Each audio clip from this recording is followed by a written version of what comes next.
Unboxing of Moto G64 5G smartphone. So if you open it here, we get the Moto G64 5G smartphone. You can see with pre-installed back case.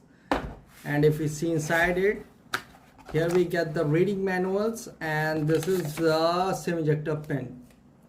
And inside it, here we get the 33-watt fast charger, and this is the USB type A to type C cable. So keep all these things aside and come to the phone. So here you can see this is the Moto G64 5G smartphone in my hand. You can see